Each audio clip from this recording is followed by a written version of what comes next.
Good morning बंधुरा आमी पियाली जीवन कथाय आरो एकटा नतून दिने नतून ब्लगे सबाइके स्वागत जानाई।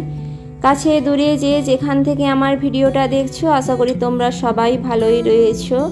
आमी परि आमार परिवार मोटामुटी भालोई रयेछि। आज रविवार, एखन बाजे सकाल 9:30। एखन थेके तोमादेर सबाइके संगे निये ब्लगटी शुरू करछि। पुरो ब्लगटा देखते थाको, आशा करी भालो लागबे। कल के रात्रे तुम्हादेर दादा 1:30-2টোর দিকে এসেছে, দিয়ে তারপরে ঘুমোতে ঘুমোতে অনেকটাই দেরি হয়ে গেছে। সেজন্য না আজ সকালে উঠতেও অনেকটা দেরি হয়ে গেল। কিন্তু ঘুম ভেঙে গেছে অনেকক্ষণ আগে, কারণ এত গরম, তার উপরে কাশি। কুলারের বাতাসটাও সহ্য হচ্ছে না, কিন্তু কুলারটা বন্ধ রাখলেও ঘুমোতে পারছি না। তার উপর মশা, মানে একেবারে যা তা পরিস্থিতি। তবুও তার মধ্যে থাকতে হচ্ছে। সকালে উঠে ঘুগনিটা বসিয়ে দিলাম। তোমাদের দাদা বলল খিদা লেগেছে, কখন খেয়েছে তার কোনো ঠিক নেই, এসে তো কিছুই খায়নি। তারপরে কালকে থালা বাসনগুলো ছিল ধুয়ে নিলাম, দিয়ে প্রত্যেক দিনের মতো আমি 1 গ্লাস গ্লুকন-ডি খেয়ে ঘুগনিটা করতে চলে এলাম। মটর আর ভাবছি একটু রুটি করব, একটুখানি আটা পড়ে আছে, কারণ রবিবার হলেই তো তবে ইচ্ছে হয়, কারণ তোমাদের দাদা থাকে একটু খাবে, আমিও একটু খাবো, কিন্তু একা একা থাকলে না কোনো কিছুই করতে ইচ্ছে হয় না। সেই জন্য ভাবলাম একটু আটা পড়ে আছে, বেশি হবে না, 4-5টা হয়তো রুটি হবে, করে নিই, ঘুগনির সঙ্গে খেয়ে নেব। এই জন্য আটাটাও একদিকে মেখে রেখেছি। তারপরে হচ্ছে মশলাটাও করা হয়ে গেছে। এখন হচ্ছে এই আটাটা আমার মাখা হয়ে গেছে, বেশি আটা নেই, একটু আটাটা মানে রুটিটা বেলবো সেই মাপে একটু আটা রেখে দিয়ে আর তার বাদ বাকিটা হচ্ছে মেখে নিয়েছি। আর হচ্ছে মটরটাও মোটামুটি ঠিকঠাকই সেদ্ধ হয়েছে। এখানকার মটর না অনেকটা তাড়াতাড়ি সেদ্ধ হয়ে যায়। আমাদের ওখানের মটর 7-8টা সিটি দিতে হয় প্রেসার কুকারে, আর এখানে 3 থেকে 4টা সিটি দিলেই হয়ে যায়। বেশ ভালো মটরটা। এদিকে আমার ঘুগনিটাও হয়ে গেছে, আর কথা বলতে বলতে আমার রুটিটাও বেলা হয়ে গেছে। এখন রুটিটা ভেজে নিচ্ছি।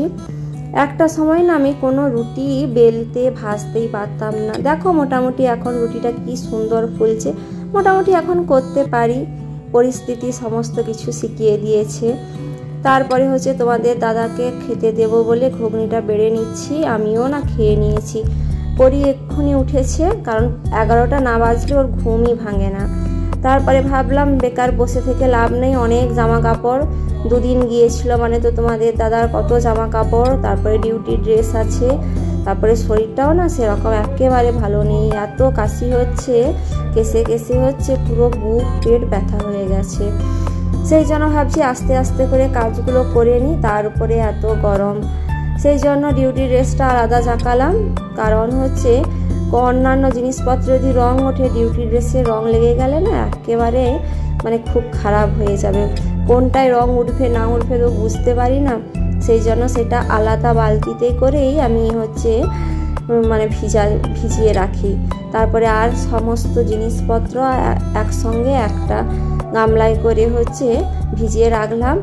আজ না তোমাদের দাদা জামা কাপড়গুলো কেচে দিয়েছে, কারণ দুপুরের দিকে শরীরটা মানে কাচতে কাচতে শরীরটা না খুব সেরকম খারাপ হয়ে গেছিলো, দিতে বললো আমি কেচে দেব। তারপরে হচ্ছে দরঘরটাও ভালো করে ঝাড় দিয়ে দিচ্ছি, অনেক দিন দরঘরটা মোছাও হয়নি।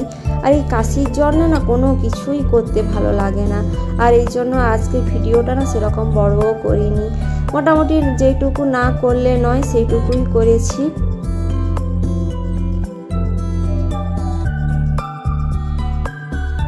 বন্ধুরা, আজকের ভিডিওর আমার এই পর্যন্ত কোনো অংশ যদি একটুও ভালো লেগে থাকে তাহলে হচ্ছে একটা লাইক করে দিও, আর কমেন্ট করে জানাও আমার ভিডিওটা কেমন লাগলো।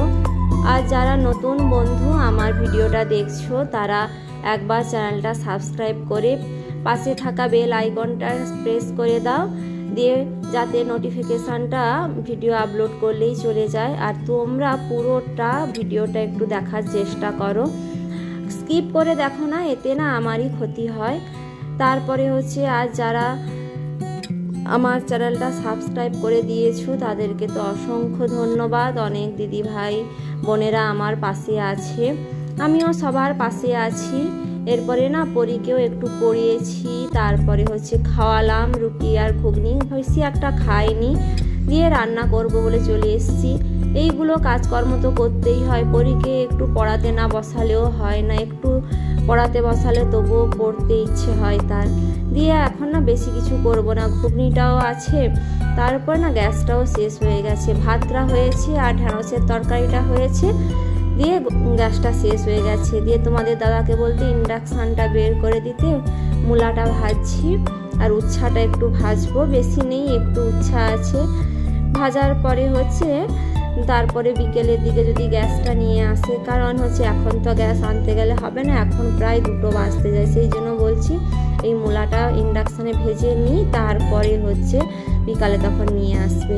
আর এইটা দেখো, সেই যে পায়রা বাসা করেছিল, পায়রার ডিম, কালকে ভিডিওতে দেখিয়েছিলাম কিন্তু না বলা হয়নি, তোমরা বুঝতে পারবে কি পারবে না বলে আজকে ভিডিওতেই দেখাচ্ছি পায়রার ডিম।